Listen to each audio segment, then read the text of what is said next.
So my origin story, the circumstances from which I was born into, i.e. family structure, socioeconomics, and a lack of access and opportunity.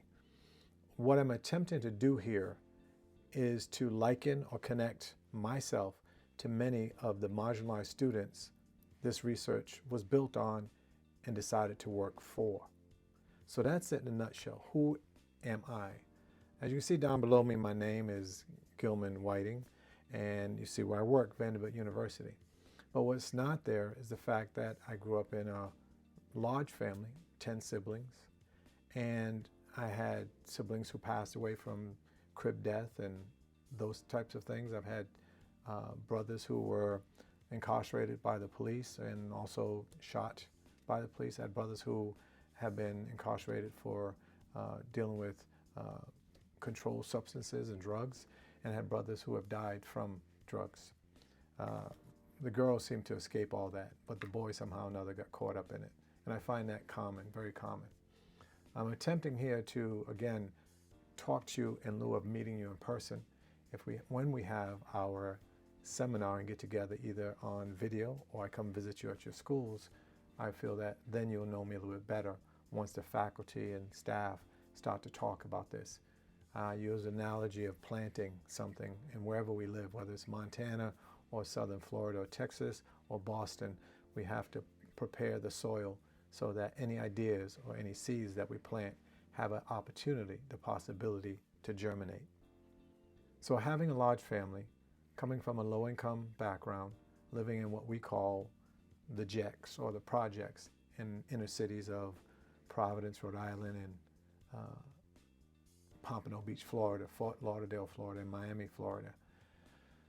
I oftentimes found myself at the head of my class, but when class was over, I found myself in the street getting in trouble. There was no opportunity. There was no one looking for a person like me. There was no identification going on. Matter of fact, when I left from New England as a young child to go to southern Florida, they put me ahead in a grade because I was that far ahead. But I found out we weren't doing much more than I was used to anyway, but they would not do another grade. So advanced placement did not happen for me, and subsequently the streets took hold. And when the streets take hold, they become your guider. And when we think about children that we're dealing with now, we're talking about the 1 to 2 to 3 at most % of our indigenous, our Black, our Latino, Latina students who are marginalized and who never get the opportunity, the present day me, if you will. And so how do you go from being a boy in the hood to being a professor at a university like Vanderbilt University? Much of what I saw back then was about identification. I identified myself as an athlete.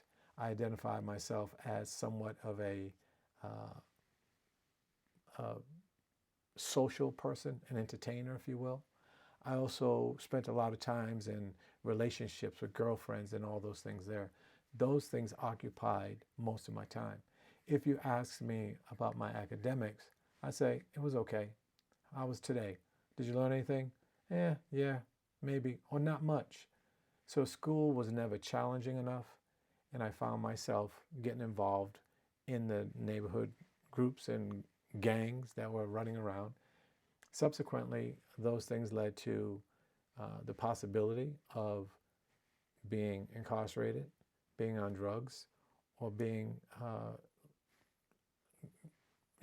taken out of the world.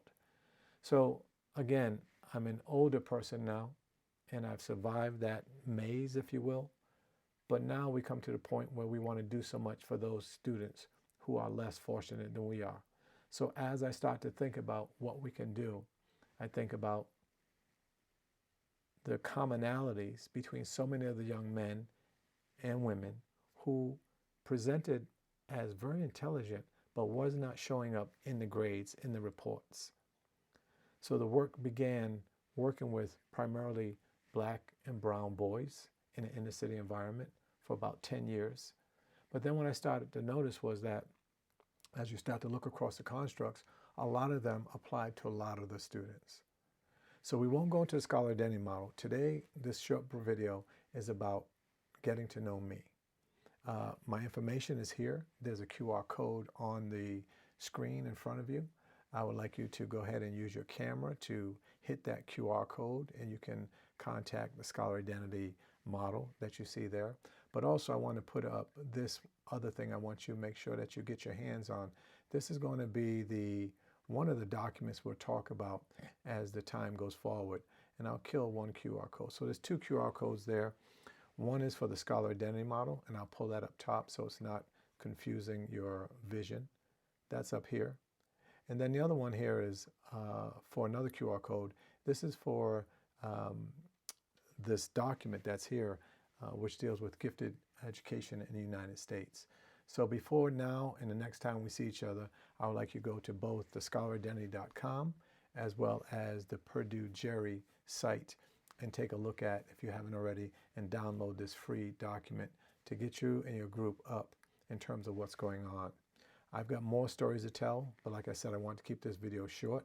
It's already been more minutes than I want it to be. But again, my name is Gilman Whiting, and you can contact me at Vanderbilt University, and we'll continue the conversation. I hope to see you soon in person, but until the next one I drop, I'll talk to you later. Okay?